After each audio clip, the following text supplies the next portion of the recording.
Time to do a podcast. Welcome back to another episode of the Quack Shack podcast, the migration tour presented by Gator. We are here in Brinkley, Arkansas, once again with our buddies over at Southern Prairie, Mr. Jed and Paul. Jed wasn't here last time. I'm glad you're here this time, though. Me too. I feel a lot better. Well, you look a lot better. I don't know about that. How are y'all? Good, man. Everything's good. Yeah. That's awesome. So let's dive in. We talked a lot about everything last time, but let's start with Canada. Y'all been down here what, I guess a little over a month and a half? Yeah. Yeah, we've been here since probably about the middle of November. Yeah. Just pretty much when we get back from Canada, we got maybe a week or so off till we have to get cranking up down here. Yeah. So how was Canada this year? It was good. I'm not going to say it was as good as it normally is, but I mean, we still killed them every day. Right. But it was definitely tougher this year than it has in years past. And y'all Work a little harder. Yeah, y'all in Saskatchewan? We're in Alberta. Alberta, that's right. Yeah. My bad, I'm sorry. Yeah, we're in northwest Alberta. And so I was up there in the middle of October, and the weather was, well, we were a lot further south than y'all, I believe, but it was like 66 degrees. Yeah. The entire week and a half or week we were there. You know, I mean, I kind of feel like that's normal up there that time of year, though, Right. really, honestly. Right. I mean, usually it's like 30 for the low, yeah, and like 60s for the highs every day. Yeah. You get those 30-degree fluctions every day. Right. Yeah. But it's usually, I mean, really not that cold the whole time we're up there. Yeah. Well, I mean, doesn't really have to be. No. Y'all are on them. Yeah, you know, I mean, they're pretty much there, you know, when we get there. Oh, for sure. You know, I mean, obviously there's still a lot comes out of the north, but I think a lot of that up there is more to do with the hours in the day. You know, I think it's more clock than it is weather pushing them around up there, you know. Yeah, 100%. But, I mean, it comes to a point, yes, you got to have some snow and stuff to make them move. But, you know, I feel like a lot of those early ones from, you know, all through September, they're coming regardless just because it's their time to go, you know. Right. Yeah, 100%. When I was up, this is the first year I ever hunted in Canada, and it was a blast. But we were hunting with a buddy of ours from Oklahoma. And the first morning we were helping him set out decoys, and we were putting them like 60 yards out. And we were setting them up, and I was like, me and Jackson were talking like, what's going on? And I went over to our buddy Wyatt, and I was like, hey, man, I'm not like trying to critique you or nothing. I'm just wanting to know, why are we setting these things 60, 70 yards away? They're going to land them in the decoys, you know, assuming, right? Just because that's how we do it down here and do it in Oklahoma and all over. And he was explaining that they would land on pretty much between you and the decoys for the most part. And I was questioning it pretty hard. By the time it was ready to hunt, I walked over there again, and I was like, hey, are you sure, dude? Like, this is very odd. Do y'all do it like that up there, too? Was y'all hunting snow geese mainly? I would say, yeah, for the most part, because that's pretty much we shot a ton of snow geese, and we shot a bunch of ducks, too. But, yeah, we were hunting snow geese. I mean, we wouldn't set it up like that, I don't think. But no, not for darks. They do try to go like to the head of the feed line, like right. You know, a lot of snow geese. They're not going to land, you know, behind them because they want to be up front to that in the wind to that fresh food. So, and I mean, ducks and stuff like that to a certain extent too. But yeah, no, I mean, we normally just set them up about 20 yards from the blinds, and you're just trying to separate yourself from birds. 100%. See, like I'm used to laying in the decoys, laying in the socks, you know what I mean? So me and Jackson both and a couple of the other Texas guys that were with us, we were like, man, this is odd. So that's a question I've been wanting to ask y'all since we've been here, but I wanted to save it for here because I was like, what in the hell is going on here? Like, this don't make no sense, but hey, y'all do it, you know? Yeah, I mean, everybody does it different, you know? Yeah. I mean, I'm not going to say it's the wrong way for sure because, I mean, you know, I feel like what we do, you know, is is a good way, but other people may not do it that way. You know, and there's more than one way to skin a cat. Right. Some days something works, and some days something else works too. Right. What's up, guys? Turtle box speakers. If you don't know about them, you must have been living under a rock. These things are the most durable, waterproof, loudest outdoor speaker that you can have. We take these things on the boat in the summertime, in the wintertime. We take them to the holes with us. Like I said, they're durable. You don't even, like, if you have two, you can just throw that one out to the side right there and grab your other one. They're super durable. If you've seen their marketing on Turtle Box's Instagram, they run them over with monster trucks, they freeze them, they toss them as high as they can. Super durable, waterproof, and they've got a port in the back where you can charge your phone. Definitely by far the best speaker on the market. Check them out at turtleboxaudio.com. Check them out on Instagram at turtleboxaudio.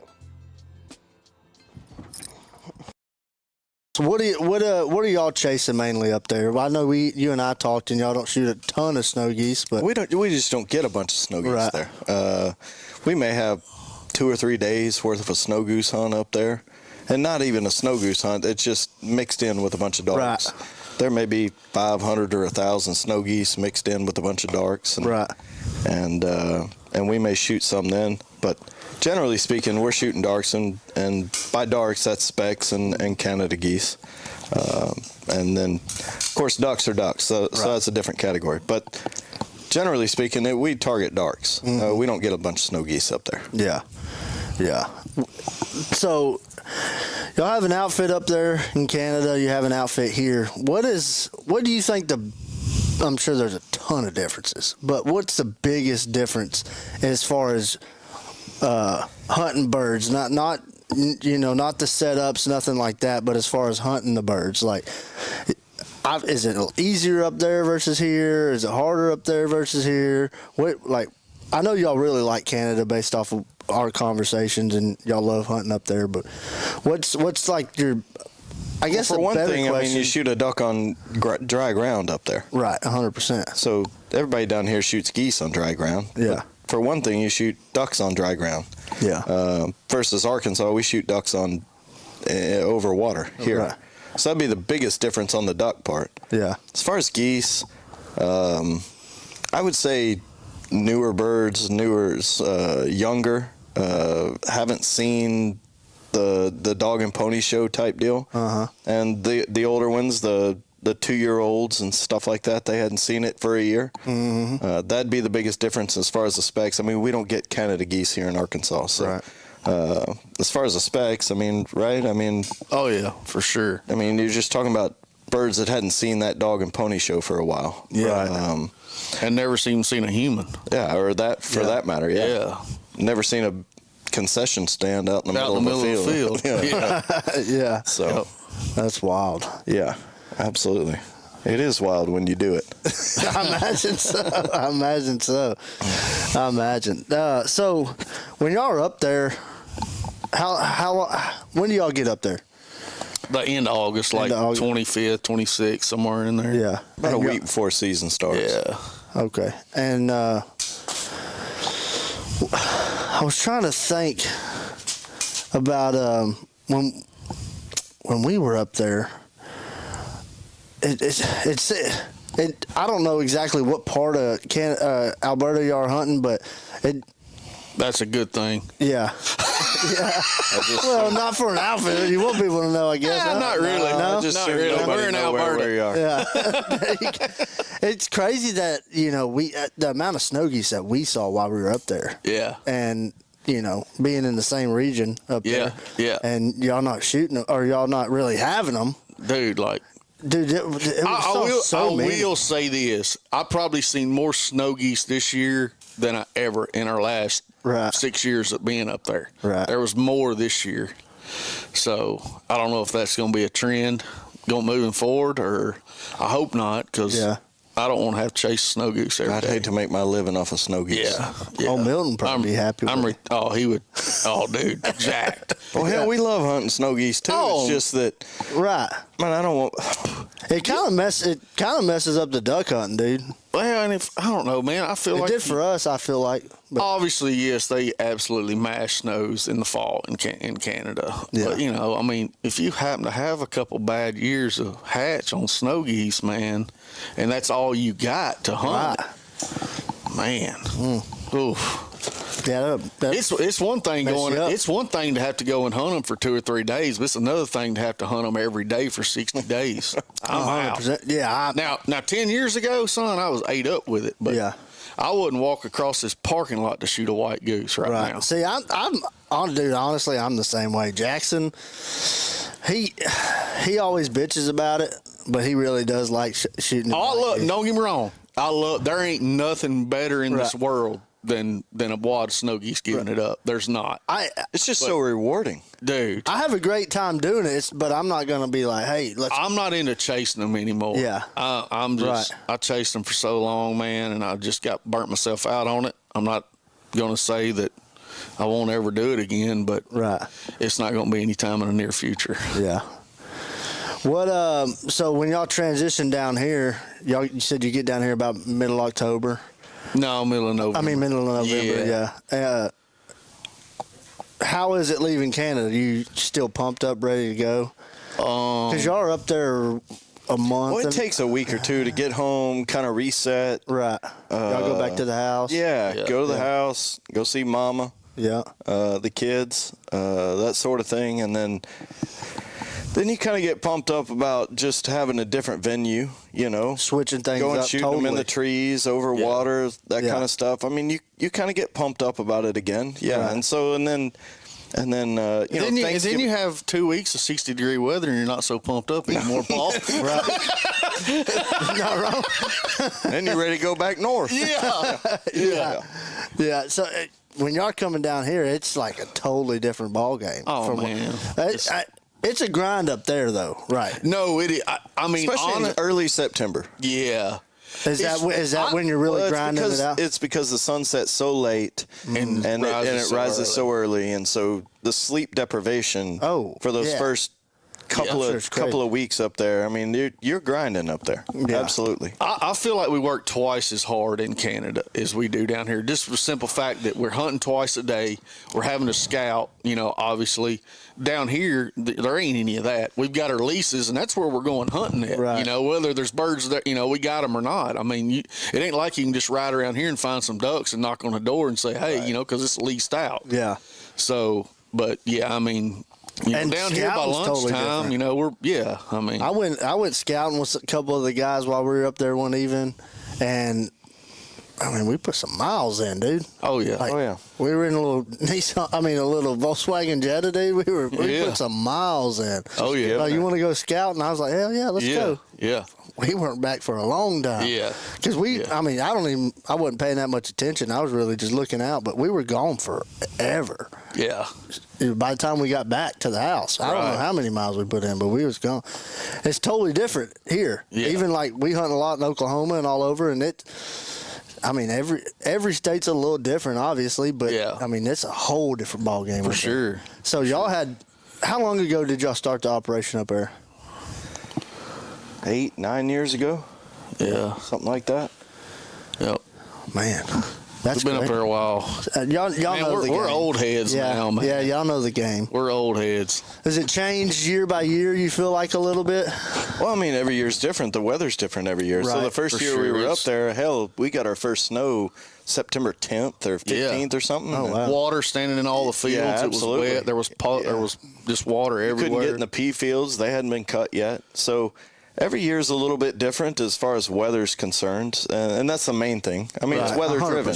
Yeah. I mean, waterfowl's weather driven. Right. 100%. So and then you get a year like this year where it was not abnormally warm, but it was warm, and it was 30 in the mornings, but it was 60 at noon. Right.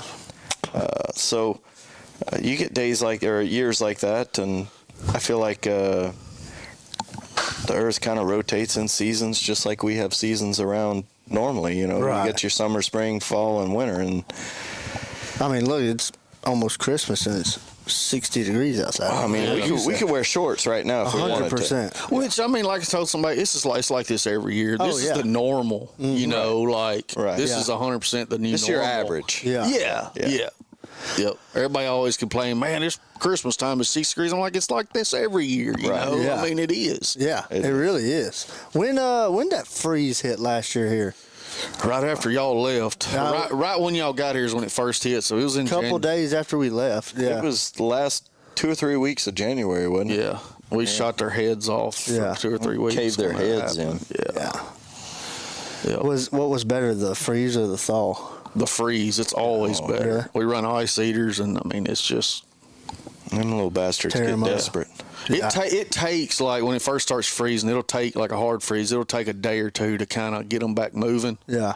But, man, it's pretty crazy. I hadn't hunted a freeze in Arkansas in years. That's the only time to be in Arkansas, in my opinion. I agreed. I've been telling. It's something else. I probably shouldn't say it, but I've been telling myself for the past 5-6 years, when I go home, I ain't going back. I come back every year, though. Every year. It's different, dude. But even when you shoot them through the trees, I mean, you go to a rice field and you go shoot 40 in the rice field, right? That's fine. That's great. Yeah. That's a great hunt. Mm-hmm. And if we're gonna talk about measuring by numbers, right? Or I can go to the goddamn trees over here, and I can shoot 5, 7, 8, 10 in the trees and shoot them right. And I'd much rather do that. I've said that. And so 100 times on the podcast. So the people who come and they experience that, and they're here for the experience and their quality of the hunt. Yeah. I mean, those are the guys that I want, because that's what we live for. Yeah. It really is. I say it all the time, man. That's a question we always ask is like, would you rather hunt? You know, I could tell you shoot a 6-man in the field or in the timber. What are you choosing? You know what I mean? Dry field. You would? I choose dry field. Yeah, I'm shooting timber every day, dude. I'm gonna be in the trees. Yeah, me too. I love it, man. In the trees. I remember the first Arkansas timber hunt I ever had 9 seasons ago, and I remember it like it was yesterday. It was amazing. I was hunting with a couple guys my age and some old heads, and they were telling me stories about how they would break through the trees at, right before shooting light, and this old guy was telling me, "Oh, you reach down and grab them out of the water," and I was like, "Whatever, dude. Shut up." Yeah. I'd be damned if it didn't happen that morning. I was like, I was sitting right by, or standing right by him. I was like, "Oh my God!" Oh yeah. I'll never forget that. Yeah. And I think that hunt alone, I've had a lot of good hunts in the timber. I've definitely had a lot of bad hunts in the timber. Right. And I think that one just put me on, dude. Yeah. Like we hunted a lot of fields last year and did real good, and I'll do it. I'll keep doing it. Oh, you know yeah, what I mean? for sure. I'd rather go, like you said. But you may never do that again. Right. I mean, that's the thing. Exactly. That's why we go every day. Exactly. So we have days like that where you pick them up in the goddamn trees. It's insane, dude. It is. But that's why you go every day. Exactly. And so when people hear those about those experiences, and then they come and they expect them, they don't happen every day. No. That's not a thing. Yeah. Mm-hmm. No. So why is field hunting your favorite?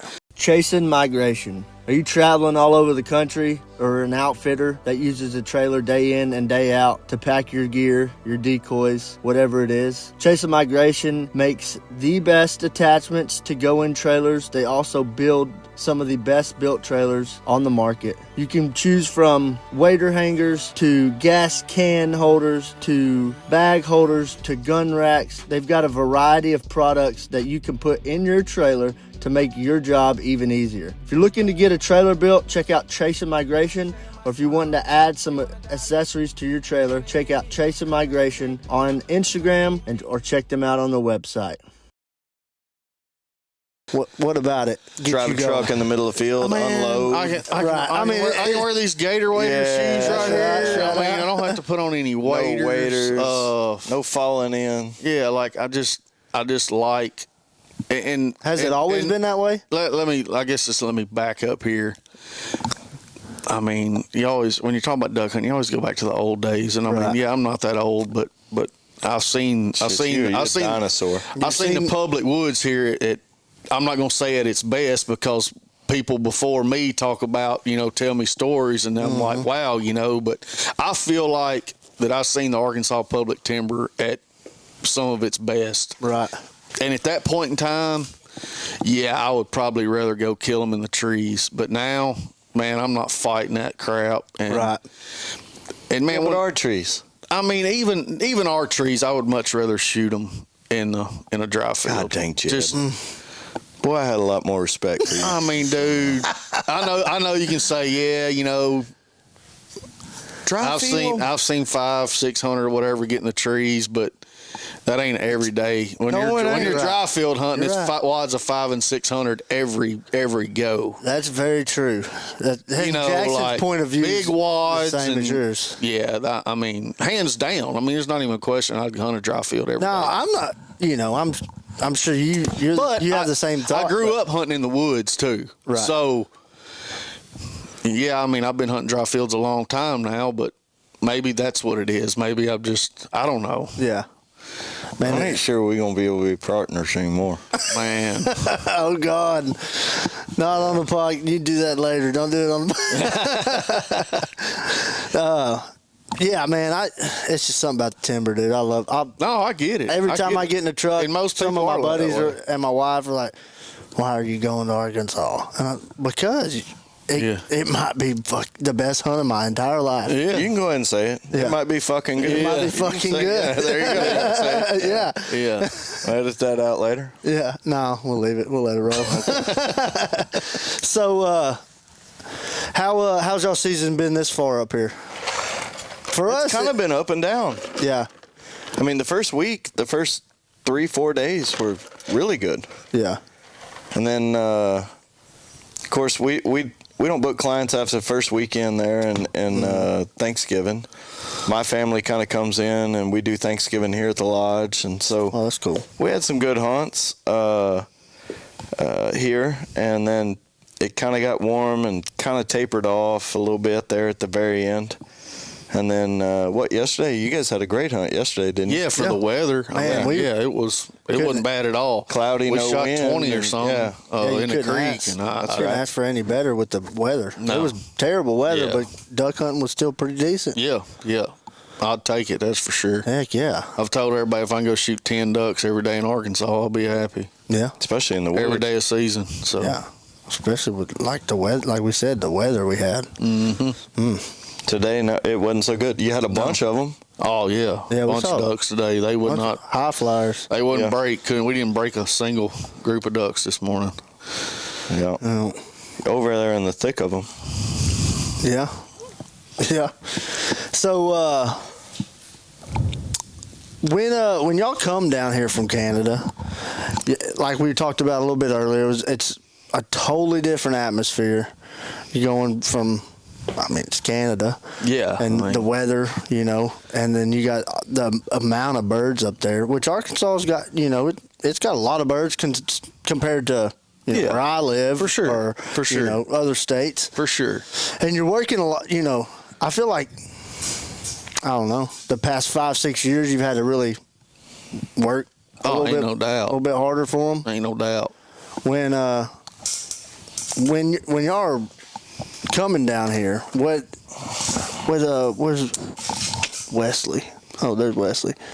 There's a boy over here from Tennessee. Yep. No, you're from Tennessee too. Oh, yeah. You're not from Tennessee. From Arkansas originally. I live in Mississippi now. Yeah, that's right. When y'all are coming down here, who goes up there with y'all to guide? Are these boys? Carson and Connor Davis. Oh yeah, I met them last year. Yep. Yeah, Yep. there's some good boys. Absolutely. Yeah, I'm some They killers. do a great job Yeah. out there. Yep. They're sick for it too. Absolutely. I remember. Yeah, I met them last year. Yeah, man. Them two boys are awesome. Yeah, I'm glad to have them. and up they stay. they're from Arkansas. right down Bryan. the road. Yeah. Yeah. Bryan, just outside Little Rock. They're from Central Arkansas, yeah. Yeah, so I'm sure they come back here and hunt, and they grew up here, so Sure. it's a totally different atmosphere. What if you could pick one? What would it be Canada or Arkansas? If you guided there the rest of your life, I mean, if you're guiding, when you gotta guide. God dang, you gonna it's put me kinda on the hard. spot, and you gonna make me choose and split my business in half. Yeah, I mean, absolutely, it's easier to guide in Canada as far as numbers. If you just want to kill, Right. And I think one thing we've always said, if you want to just go kill, yeah, come to Canada. It's a great place to come kill. That's what we do up there. If you want to come hunt and have an experience and see some shit you probably have never seen, watch them break the trees, that kind of stuff, then come to Arkansas. And we may shoot 10 one day, we may shoot 40 the next. But we may shoot 2 or maybe 0 in Arkansas. And it happens. It absolutely happens. I'm not going to sit here and lie to you. Well, I'm not going to lie to you and say we kill them every day. I mean, we just don't. Nobody but that's does. But that's why we go hunting every day. And but I mean, is it easier to satisfy a guy? It depends on the clientele. I mean, so if you're talking about guiding, it depends on the clientele. So you take a guy from South Louisiana, he needs to come to goddamn Canada because that sumbitch, he's pissed off when he comes up here to Arkansas and we shoot teal and spoonies and blackjacks and some gadwall and 4 mallards one day. We may shoot 40, but he's not going to be happy. He's just not. And you take somebody from Georgia or South Carolina or somewhere like that and bring them to Arkansas, man, and we shoot 5 or 6, but see a ton of ducks. They're just in awe, you know, 100%. Like the amount of ducks. And I'm not picking on anybody. I'm not picking on, I'm not either. Any state, or nothing like that. It's true. That's what These we are see. facts. That's what we see, you know. These are 100%. facts of the people that come through here. Because all they get's wood ducks, you know. I mean, so, it's... So when you ask that question, it's kind of a loaded question. I mean, I don't know how to answer that. Because it depends on the clientele. But you take a guy, he may be from Arkansas and watch him break the trees. He may come here and still love to watch him break the trees over here and shoot 10 that morning. But he comes to Canada and he loves that too. So it's a little bit of a loaded question. What's up, guys? VPC Lanyards, best lanyards in the industry. We've been with them since I've been with them since 2017. We've been partnered with them since day one of the podcast. We've always used their products. They make a very good, one of the best, if not the best, lanyards. They also make duck totes, gun straps, you name it. Anything that can be made with a paracord, he makes it. He made me a kill switch for my boat, and that we use it all the time. This is the AA Game Changer. This has removable drop loops. So if you don't want to bring a call that day, you don't necessarily have to. If you want to add another call, you just add it. Super easy. By far, my favorite lanyard right here is this AA Game Changer. The one I had before was just as good, but this one is definitely, like this says, a game changer. So check them out at VPC Lanyards on Instagram or Facebook. Tell them Quack Shack sent you. Get you a new lanyard. It just kind of depends on what your expectations are and what you want to do. And you want to come kill, you go, if you're bloodthirsty, you go to Canada. I mean, that's what you do. If you're looking for an experience and you want to come to the lodge here and eat great food and have the atmosphere and watch some break the trees, and we may shoot them, may not, then come here for that. So it's a little bit of a double-edged sword. For sure. Another question I had is, and I've been hunting up here for a while, and being not from here, I watch water levels, right? And talk to my buddies, and if it's right, we'll come. Well, we were talking about the hole we're hunting tomorrow, and how it gets up to that tree. It's kind of hard to explain, but that's crazy. It blew my mind. It's violent. And I never really, like I said, I pay attention to the water levels back in the day when I would come up here all the time religiously. But I never thought about it as on that as a perspective, and especially like on private, because I'd come up here and hunt public religiously, and obviously the water's got to be out and or to a certain level, depending on where you're hunting, and for the water to be in the trees, and that blew my mind when we were talking about I don't know what. Well, you got to think that's on Big Creek, and that's one of the biggest tributaries that go into the White River. So, man, that Big Creek goes way north of here. So there is like so much runoff that goes into that creek, and I mean it blows out quick. I mean, if we get a big rain, especially what hadn't been dredged. Yeah. It can blow out super quick up there. Yeah, that's it. That just blew my mind when you were saying that. Yeah, I've seen it above that strap where we hang the ducks at. Yeah, many times. That's crazy. Yeah, that's crazy. I want to say last year when we hunted that place, it was up to about where it is now. Probably. Yeah, because I don't remember walking to the blind like we did the other day. Yeah, I remember having to wait a little bit. Yeah, but I didn't. I don't know much about that area, so I didn't know that it would go. It still blows my mind. That's just like picturing that tree and where that strap's at. Yeah. Holy shit! Dude. Yeah, it's a lot of water. Yeah, but it makes total sense. Now did you know that's Big Creek and it's one of the main tributaries. Yeah, that's crazy. So we didn't have you on last time, like I said earlier. You're a big fisherman too. Man, I am. Bass. I am. Big bass guy. Yep. And you travel all over to do that. Yeah. I've gotten to it in the last couple of years. I've really started traveling more with it for sure. I used to bass fish. In high school and all that. When I got out of high school, I was working a factory night shift, and I could, I'd carry my boat to work, and when I get off in the mornings, I'd go fishing. And then I got out of there and started guiding in the landscape and mowing business, and I didn't have time to fish, so I sold all my stuff, and I quit for probably 8 years. Just quit because with that fishing, if you're not fishing 3 to 4 days a week, you're not going to win on the weekends. So if I can't compete, I'm not going to do it. So but now I've got the time now. I can fish. I'm going to do a little guiding this year at Guntersville too, so there you go. Make a little extra cash. So so I enjoy it. What's your year look like with fishing, all the tournament fishing, hunting, guiding in Canada? Hell, some bitch won his first tournament last year in February. Won it. Yeah. That was 35K. Won a big one. Of the year? Yeah, first one of the year. 35K in February. I remember seeing that picture. That's crazy. Yeah, I hit it. Man, I won more money last summer than I ever have in my life fishing. Damn. It was good. I probably won't win anything. Some bitch still won't buy me dinner, though. So I had to borrow $250 from him today. Pay for a deer I got mounted. That bass fishing ain't cheap either, though. Dude, it's not, man. It takes a lot to go do that, doesn't it? Dude, you got to think gas, hotels, entry fees. Airbnb's entry fees, entry fees, $1,000, $2,000 a pop. It's hard doing it, really by yourself. If you're not winning a little bit when you go, and you ain't got any sponsors, it's hard to go do it. It really is. 35K gets you a little head start. Yeah, for sure. For sure. Buys you a couple lures. Yeah. So what's your year look like with what's your fishing season? Well, when's it starting in? Man, our first one this year is January the 18th. And then there's a bunch in February. Dang, you gonna be January, gone. February. Yep. Yep. But yeah, I'll stay around.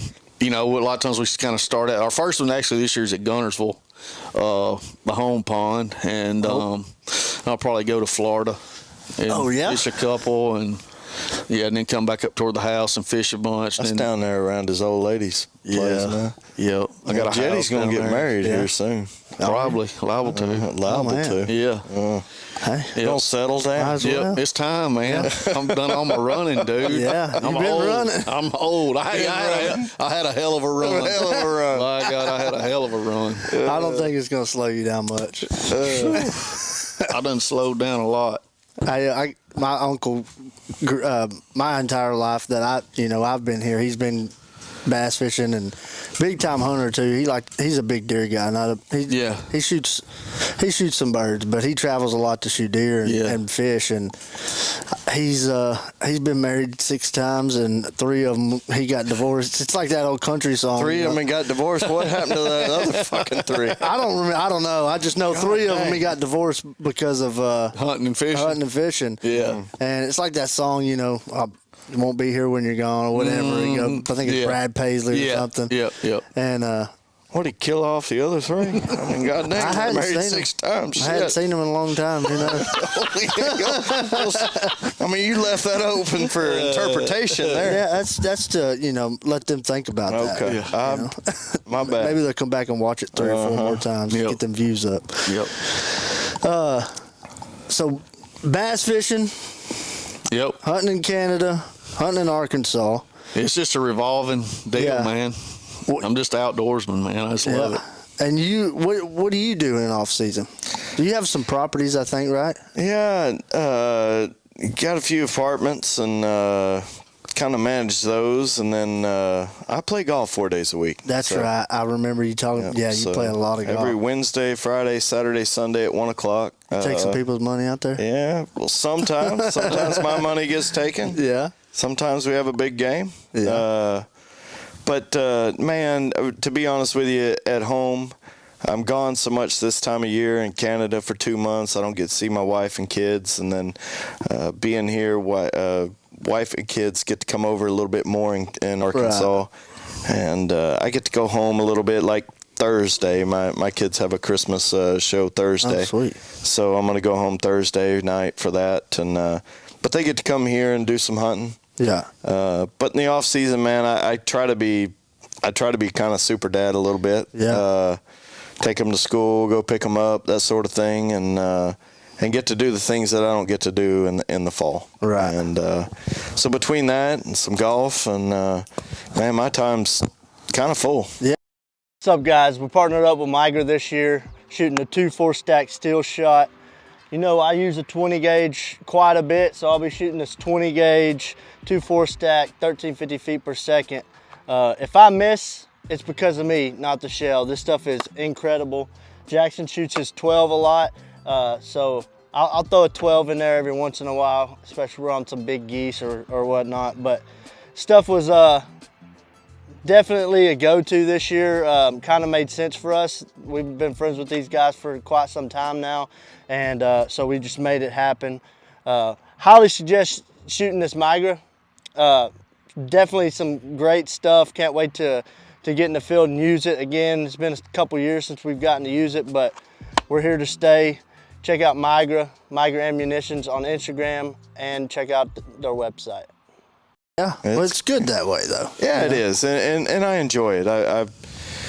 You learn to embrace a little bit of that. I'm getting older, and you appreciate the little small things in life. And my daughter's 11, and now she told me she's got a little boyfriend the other day. Uh-oh. And Jed and I had a little talk about that, because they call him Uncle Jetty. Yeah. So Baby Ward and Tate, Tate's my daughter, but and then little Baby Ward, they call him Uncle Jetty. So she's got a little boyfriend now, and she's 11 and kind of getting into that stage.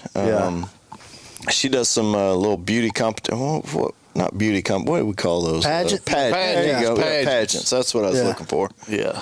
She does a few of those, and the other night I was really impressed. One of the things she said, they have to write a little biography about themselves, and one thing she wrote is that she loves to do is go duck hunting with her daddy. So you know, that kind of stuff makes you proud. And oh yeah. I got them some little 28 gauges this year, and so they're shooting those. Ward shot his first duck last year, and oh heck yeah. Tate, she's pissed off. She's the older one, and she's pissed off she hadn't shot a duck yet, so she's bound and determined to outdo her little brother. I heard that. He shot a gadwall, which he's about like a gadwall anyway. Here's a BB from that gun going off in the shop the other morning. Oh, God. We had a gun go off in here the other morning. About killed Caleb. Yep. It got dropped or something? No, dude was holding it. Luckily, the shop door was open, and it went right by Caleb. Some of the pellets hit the shop door, and the rest of them went out there and hit the grain bin. Golly. Close, man. Man. Dude didn't unload his gun from the day before, and he was in here like getting ready to go hunting. He was in there fooling with it, and it went off. Man. Yeah, that's wild. Yeah, Thank God that didn't happen. Call, man. Yeah, that could have been bad. Yep. Could have been bad, but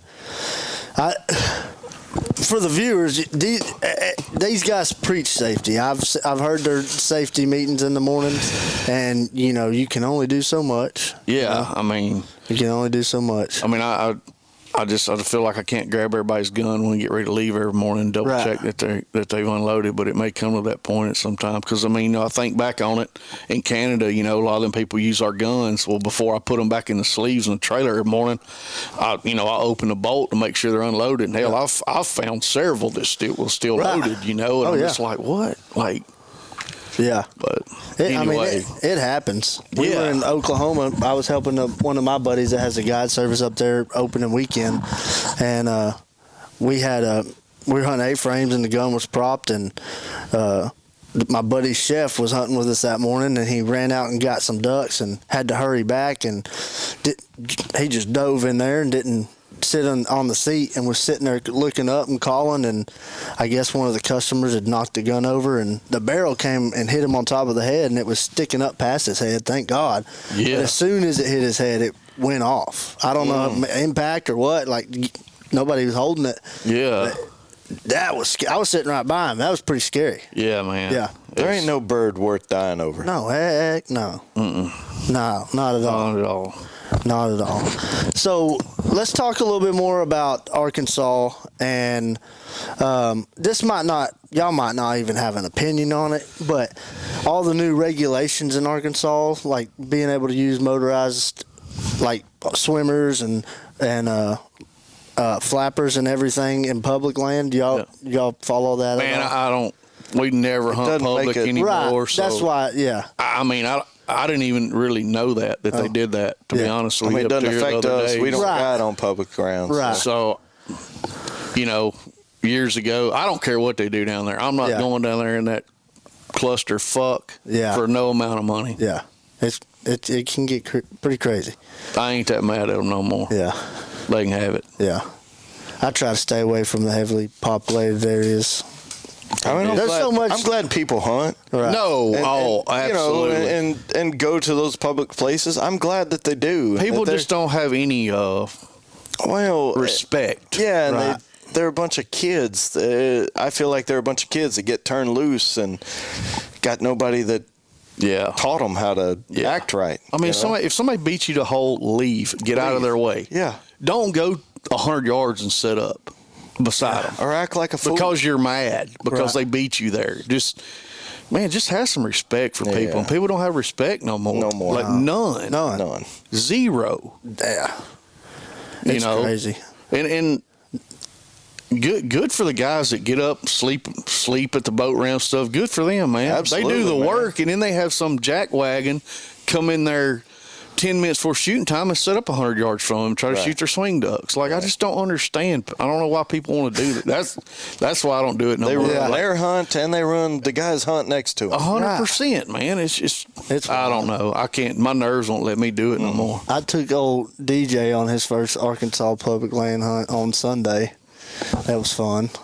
We didn't have to deal with none of the bullshit, though. Yeah. We went to an area that wasn't. There was a bunch of people there for that area, but we had this whole spot to ourselves. Yeah. Well, there wasn't nobody anywhere close to us, so it was good. But that's what I've been doing forever, That's what I grew up doing, man. I mean, for years and years, I had a place on East Lake right off the White River. I mean, all we done is get up every morning, get in our boats, and go hunting. We didn't even drive nowhere. I mean, I live from north of Clarendon on Cache River to St. Charles hunting. I mean, every day, 60 days. Jed knows so much more about that than I ever will. I just didn't grow up hunting that. My grandmother's farms in Gillette, and so we went and hunted the farm. I mean, there wasn't anybody to beat us there. Right, 100%. And it was ours. So my uncles, my cousins, I mean, it was a family affair. Yeah. And some days we shot them, some days we didn't. Yeah. But I didn't have to deal with that, and I didn't know anything about it. Yeah. But, Jed knows a lot more about that than I ever will. Yeah. I didn't have to deal with that. The biggest thing that when I finally quit hunting down there, growing up, I was probably show my age here, but it was back in 99, 98 when I was really, really running hard probably. And, man, we could go in the woods every day after lunch, putt around, and we would literally find, you might we'd go in 2 boats. We'd come back to the camp, and we would literally have 10 rafts of ducks that we found in the woods. And like it'd be like, where you want to go hunt at in the morning? Yeah. Now you can't go find a duck down here sitting in the woods, and I don't know if that's because of so many more people Traffic. in the woods, running them out, scouting and stuff like that. I don't know what it is, really, honestly. But And and at Maddox Bay, I mean, I hate to be calling names and stuff because I don't hunt it no more. People can probably get mad at me. I mean, What'd you say? You're breaking up, Jed. You're breaking up.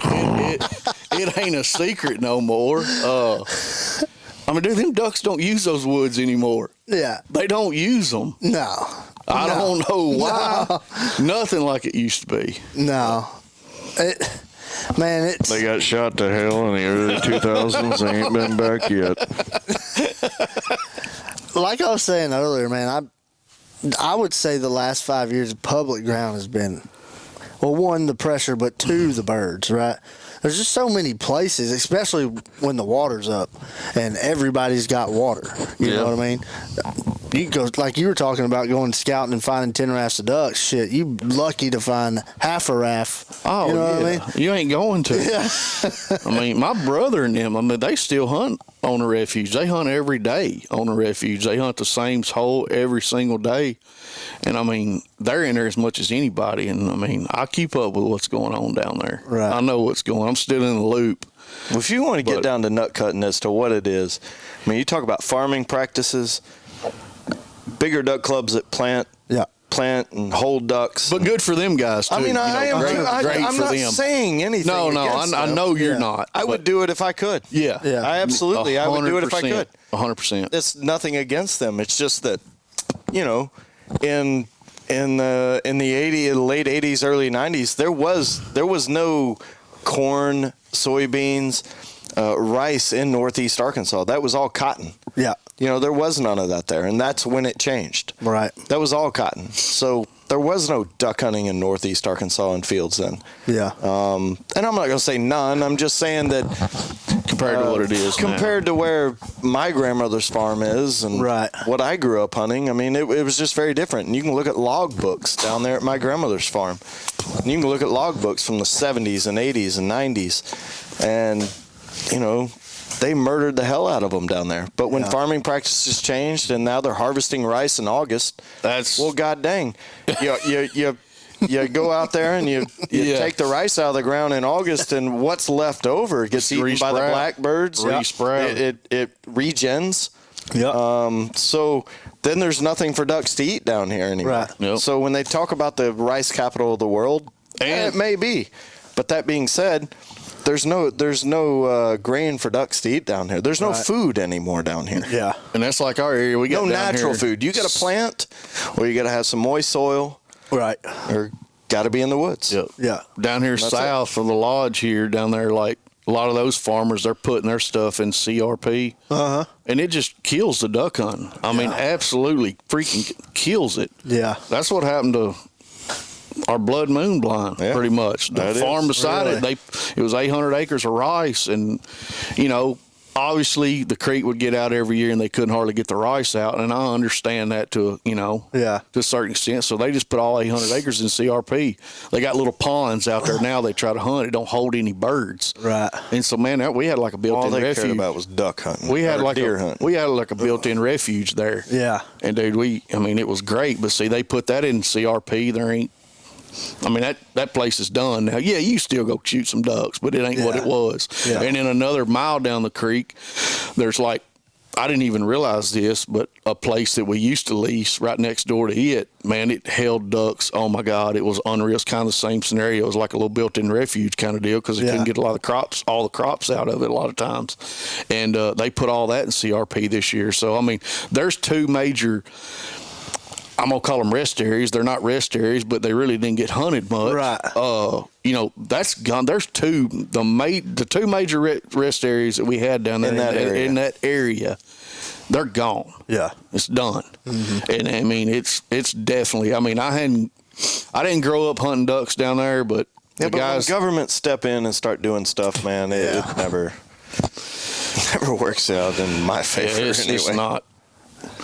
And I mean, thank goodness the guys we lease from down there, they recognize that, and they don't want to put their stuff in. They got some stuff that floods and is volatile, and they lose their crops. They lost probably 200 acres of beans this year, because the creek blowing out. But, he told me the other day, he was like, we don't want to put in CRP because these ducks, because they're big duck hunters too. Right. And they understand, like, these ducks have to have something to eat, So-and-so's put all theirs in CRP. This guy's put all his in They're CRP. great farmers too, man. Yeah, they are. Great people too. I mean, yeah. we could the whole ask family, for, man. Yeah, the whole family. You couldn't ask for better people to deal with. That's the cream of the crop when it comes to dealing with an Arkansas farmer. I mean, they're the best people in the world to deal with. For sure. So, but yeah, man, I think, and like Paul said, cutting rice in August or whenever it is and everything, there ain't no food left for them. Yeah. You got to go plant. Yeah. We've partnered with Mallard Bay to make booking your next trip even easier. Go to mallardbay.com. Once it's up, you'll see a different variety of things you can choose from, recently booked trips, and if you scroll down a little bit, you'll see the different states that you can tap into. The easiest way is to click the Start Your Adventure tab, type in a location or species, for instance, Oklahoma duck hunt. Click it. It'll show up all the outfitters. We're going to click Prairie Creek. Scroll down, you'll see the different packages that you can book. Select your dates. Continue. See the total. Create an account. Pay for your hunt, and you're ready to go. If you're looking to book a new trip or a trip for friends and family, go to mallardbay.com and get on your next adventure.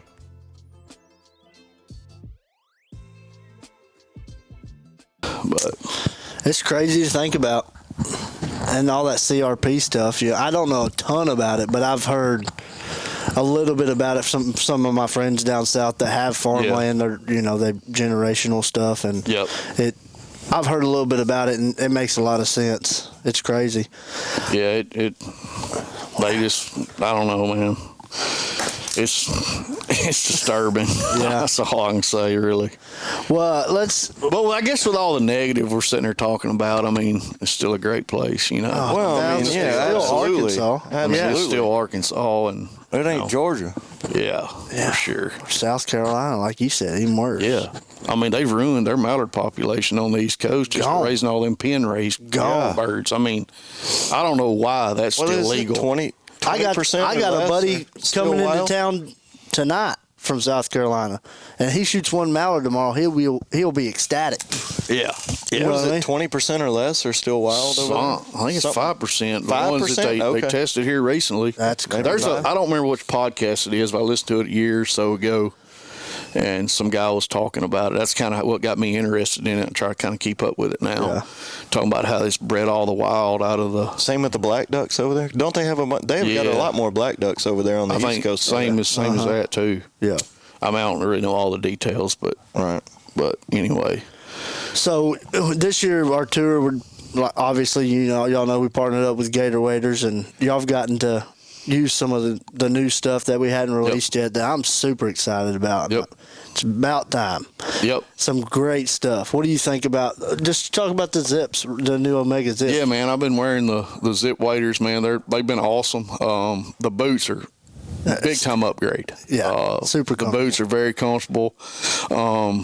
Hadn't had any problems. Just fine product. Yeah. The fit on them's good too. They're not baggy and all that crap. Yep. Yeah. So. Yeah, I was excited. We just did a podcast with Justin, the owner of Gator Waders, the last one we did, and years ago, I met Justin in 2015, 2016, and long story short, I told him I went to his office one day at their warehouse back in the day, and I was like, hey, what if you take like a Yeti zipper and put them in a pair of waders? And he wasn't ecstatic about that idea. And later, a couple years later, they did some and for the off-road side. Yeah. And but obviously, there's everybody's got zip waders now. But and I've worn Gator waders for a long time, but I hunt with a lot of people that wear everything. Yeah. I try to put a pair of these on every time. Give a pair out to everybody that I can. You know what I mean? Right. And I think I think they're going to be really good. Yeah. I'm excited for them. Yeah, man, sure. I'm really excited about some of the jackets. You got some good stuff coming down the line. I've been wearing that bog jacket forever, and Got good stuff already, actually. there's nothing wrong with it. No. Or that bog jacket, but Yep. to see some new upgrades and some really good stuff. I'm excited. Some good about. down jackets. Good down jackets. Yeah. Especially just running a boat through the woods and things like that. Right. Putting that down jacket on and keeping the wind off of you. And that wind, that's the thing. That's it. If you can keep the air off of you, that's the key. You'll be fine. Yeah, absolutely. And we also we talked about it on this last podcast. I don't even know if y'all know, but we got bibs coming out next year. I heard y'all say that. And I'm very excited about that. Yeah, I was. When we got our samples and stuff in, I was like, man, I was telling Kayla, I was like, I'd love to send some up there to them in Canada. Yep. But y'all were already damn near done by the time we got them in. Right. But when y'all go up there next year, we're gonna hook you up, try to get you some, and Heck yeah. because y'all are gonna wear the shit out of them. Oh, you know yeah. what I mean? I hunt fields every once in a while, but y'all are gonna hunt them every day. Oh yeah. And they're Put them through the ringer. They're awesome, man. 4-way flex. They're great. They're Sweet. great. So, appreciate y'all having us out again. Yeah, man. That's always Glad good to have seeing y'all. Pleasure. Glad you got to come on this time. Yeah. Glad you're not dying. Yeah. I was dying about 4 days ago, though. Yeah. I don't know. I think you make me sick every time you come. You just hear I'm coming, and it's like, oh god. Yeah. Yeah. No, I'm good. I'm good now though. Yeah. Well, it's good talking to y'all again, man. Tell them where they can find y'all at. SouthernPrairieOutfitters.com. Yep. There you go. Man, Southern Prairie Outfitters, y'all all hunt. social medias. Yeah. Book a hunt. Yep. Book a Absolutely. hunt. Come see us. Come see him. Thank y'all for watching another episode of the Quack Shack podcast. If you're not subscribed, hit the subscribe button. Follow us on Instagram. Follow these guys on Instagram. We appreciate y'all watching another one. Bye.